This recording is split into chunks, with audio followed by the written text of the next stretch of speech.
ఇటీవల మా దగ్గర వచ్చిన పేషెంట్కి severe gut inflammation, gastric problem, diarrhoea, loss of appetite, skin rashes విపరీతంగా రావడము, తర్వాత వీక్నెస్ బాగా వస్తూ ఉందని చెప్పేసి నా దగ్గరికి రావడం జరిగింది. నాకు కొంచెం డౌట్ వచ్చి తనకి కొలోనోస్కోపీ చేయడం జరిగింది. తనకి ఏ విధంగా ఆ పారాసైట్స్, ఇంటెస్టైనల్ పారాసైట్స్ అనేవి రింగ్ వామ్ కానీ రకరకాల టేప్ వామ్ ఇలాంటి ఎన్నో వామ్స్ మన ఇంటెస్టైన్స్లో రెగ్యులర్గా పుడతా ఉంటాయి. ఎందుకంటే ఇవాళ రేపు మనం తింటున్న ఫుడ్ అంతా కూడా టాక్సిక్ ఫుడ్స్ అండి. మనం తింటున్న వెజిటేబుల్స్ కానీ, మనం తింటున్న ఫ్రూట్స్ కానీ, వీటిలో ఎన్నో రకాల పారాసైట్స్ మన బాడీలో వెళ్తూ ఉంటాయి ఫ్రీక్వెంట్గా.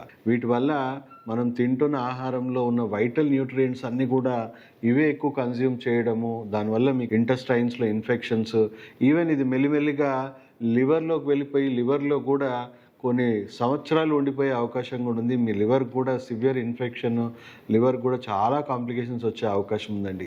సో చాలామంది ఈ ప్రాబ్లమ్స్ తెలియకుండా అన్నోటిస్డ్గా, ఎందుకంటే మనకు లక్షణాలు వచ్చాకే మనం గుర్తిస్తున్నాము, కానీ ఏవి రాత్రి మన ఇంటెస్టైన్లో డెవలప్ అవుతలేవు. ప్రతి ఒక్కరికి ఇది ఒక రెగ్యులర్ మెయింటెనెన్స్. మాకు చెప్పాలంటే నా దగ్గర ఏ హెల్త్ కండిషన్తో వచ్చా వాళ్ళకి గట్ డిటాక్సిఫికేషన్ అనేది ఒక మస్ట్ థెరపీగా మేము కంపల్సరీ ఇవ్వడం జరుగుతుంది.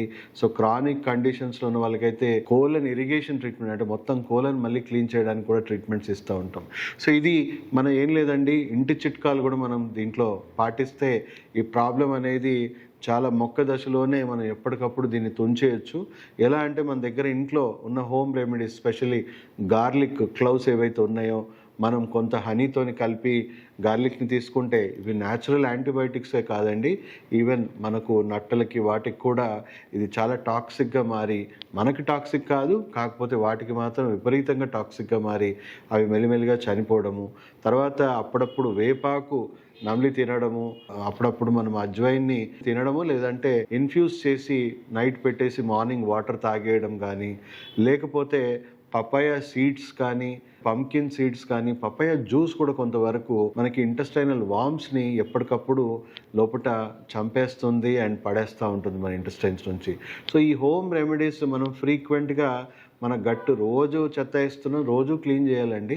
సో రోజు ఎంతో కొంత క్లీనింగ్ పార్ట్ మనం ఏదో ఒకటి ఆలోచించాలి. ఏదో ఒక హోమ్ రెమెడీ మన డైజెస్టివ్ ట్రాక్ట్లో మనం వేసి, ఇవి చిన్న దశలోనే వీటిని కాంప్లికేట్ అవ్వకముందే వీటిని ఎప్పటికప్పుడు తీసేయాలి.